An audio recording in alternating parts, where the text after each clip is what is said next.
Hey friends, Windy City Peach here, back with another recipe. This is a part of our Mardi Gras series, Catfish Courtbouillon, not courtbouillon, Courtbouillon.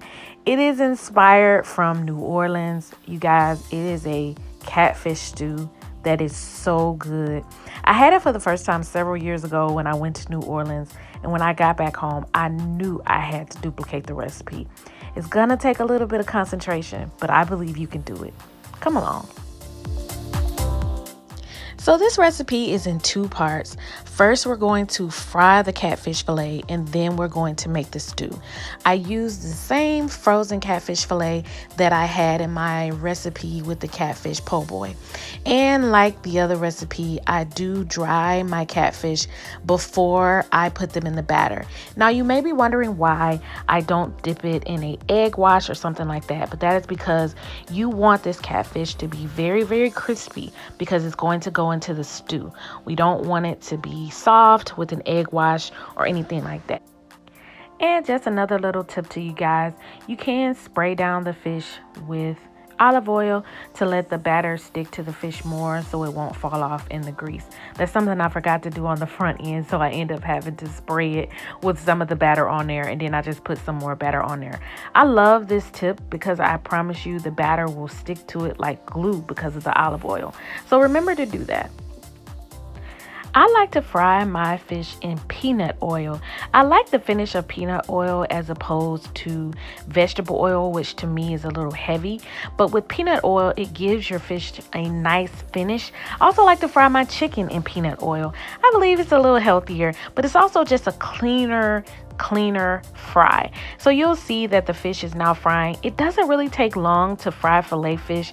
I'm talking maybe about 4 to 5 minutes per side, but of course you want to watch it as it's cooking so it doesn't burn or that it doesn't cook for too long, because you don't want them to burn, because remember, you're putting them in the stew. So you want them to be cooked all the way throughout.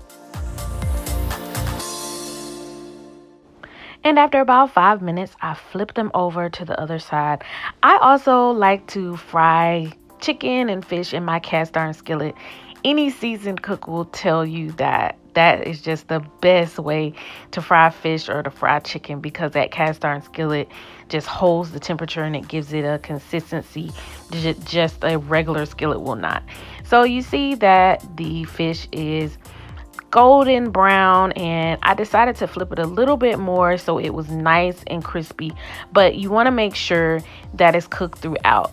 At this point, sometimes when you're getting the fish, some of the pieces may start to break apart, and that's okay because you're going to ultimately break them apart a little bit to put them in the stew. But now they're pretty much done, and I'm going to prepare them and put them on some paper towels so they can drain and set them aside.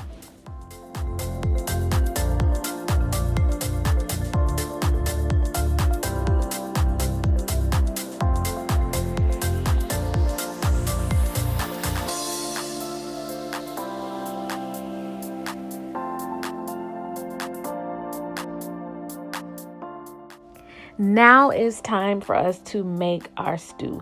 Make sure that you're using a heavy bottom pot or a pot that's really deep. Of course, we started out with sauteing the beautiful trinity of green pepper, onion, and celery. I had pre-chopped them, and so that just makes the cooking process a little quicker. But you want to saute them to the point where they're soft. I started out by using olive oil.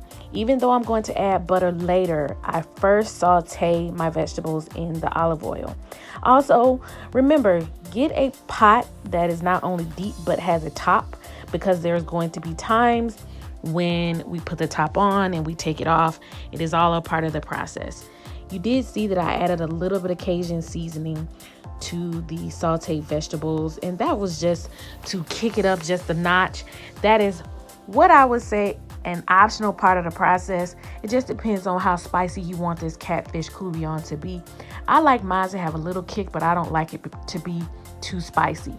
There are some who also add jalapeno to this sauteing process. Again, that part is the preference.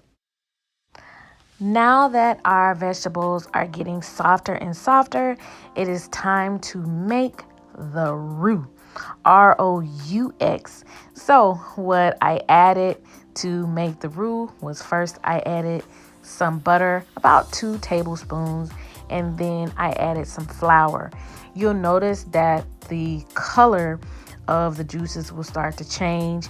It's going to be somewhere around the yellow to brown color. Those who are familiar with making a roux will know that this is kind of what it is. This is the thickening process. This is the gravy process of this courtbouillon. I would say make sure that you're stirring the entire time, because you do not want these vegetables to caramelize. You don't want them to cook too quickly. So I forgot to mention, but I will mention now, that your oven or your stove should be kind of on the medium side. So mine goes up to 8. So I had it around 5, to not to be too low, but I also wanted it to be high enough so the vegetables would keep cooking and the process could keep going. But you don't want it to be too low at this point in the process. You'll notice that the entire time I am stirring the vegetables, and that's because I don't want them to overcook and I don't want them to burn. I cannot stress that part of the process enough.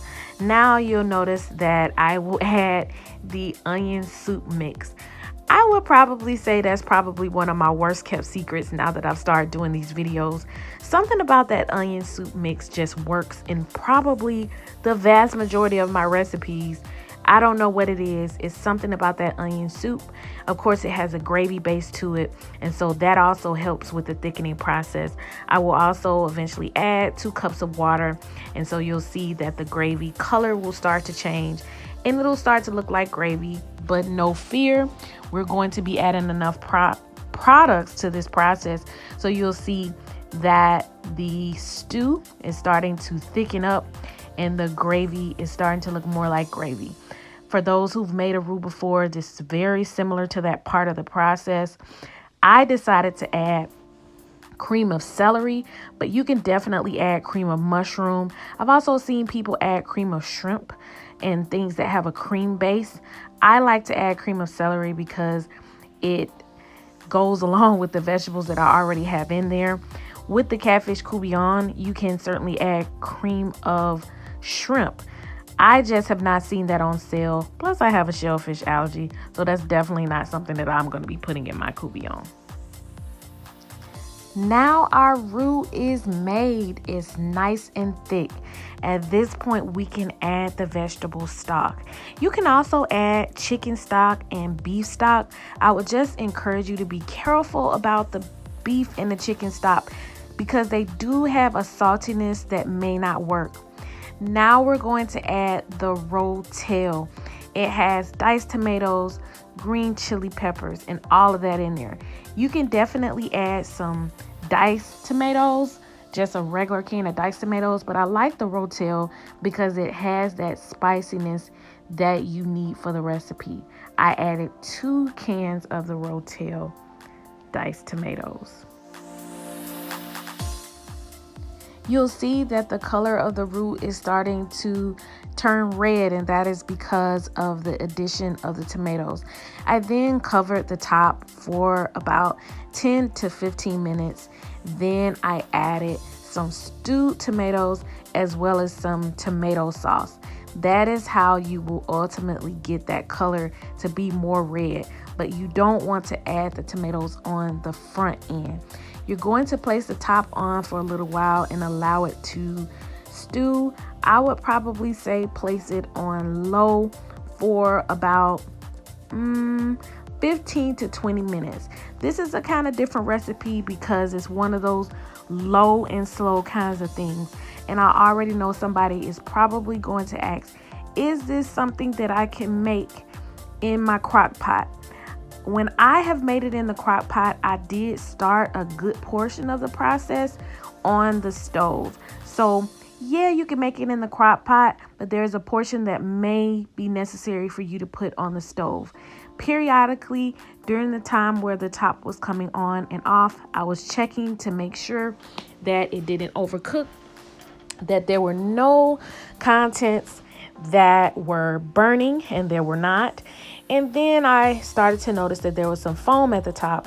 So I came back in and took a lot of the foam off of the recipe. This is just because of a combination of all of the different vegetables and the way that they're mixing with one another. So I like to take the foam off of this. And I also want to say this is probably something that you can put or do in your Instant Pot. But I also believe that there's a portion of the process that does matter with you putting it on the stove. So just be thoughtful about that when you're starting this process. Now that the stew is all ready, I turn the temperature back up. I go and grab that good fish that I had already fried and I place it in the stew. You are not going to stir the pieces in there. You're just going to place them in the stew and allow them to sink on their own. I really want to point that out because you may be tempted to continue to stir, but this is the part of the process where the stirring stops. So break up your catfish pieces and then allow them to naturally sink into the stew. You could also add, if you want, some shrimp. I have seen people add shellfish to this part of the process, but for me, I just add the fried catfish.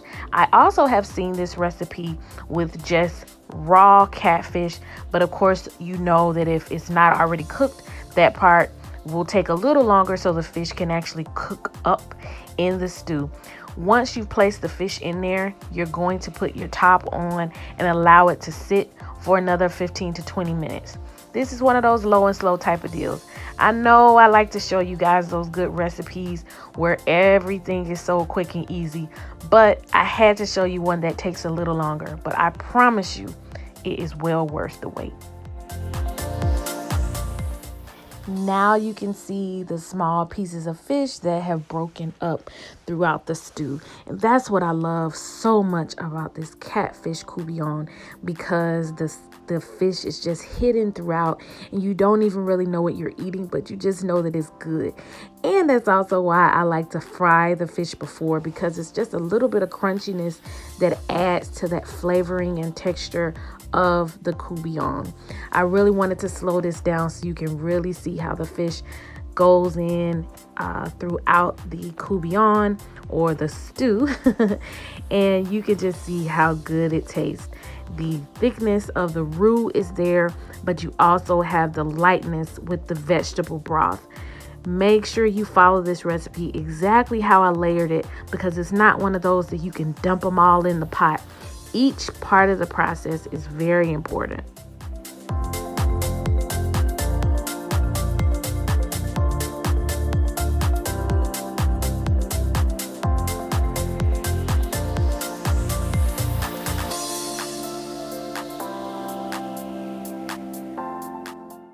I like to enjoy my courtbouillon over rice. It's just something about it. It tastes so good. And that's exactly how I enjoyed it. And for garnish and for flavoring, you can add some raw green onions over the top. I promise your guests will love it and will be begging you, like many of my guests have for years, how to make this recipe. Catfish courtbouillon, N'awlins style. Make sure you subscribe to my page. I have new videos coming out every Sunday. And if you make the catfish courtbouillon, let me know how you make it. And if you make some changes, also let me know. I love to hear how you made it your own. Bye, friends.